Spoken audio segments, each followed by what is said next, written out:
नमस्कार, मैं हर्ष तिवारी माही संदेश इंटरनेशनल मैगज़ीन से और आज हमारे साथ हमारे ऑफिस पे जालोर से पधारे हुए हैं नर्सिंग ऑफिसर जो कि जालोर के डिस्ट्रिक्ट हॉस्पिटल में नर्सिंग ऑफिसर हैं।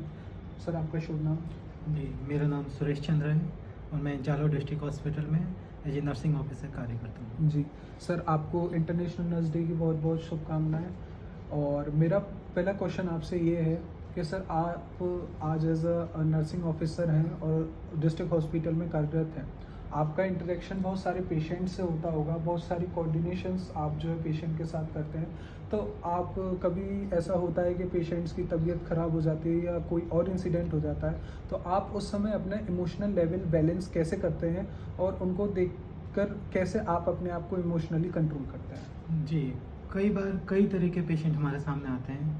पेशेंट जब हॉस्पिटल में आता है उसके मन में बहुत सारी क्वेरी होती है और साथ में वो अपनी जो बीमारी है उससे भी लड़ रहा होता है। तो उसके कई वो इरिटेट हो सकता है, हमारे उसके मन में बहुत सारे सवाल हो सकते हैं उसकी बीमारी के संबंध में।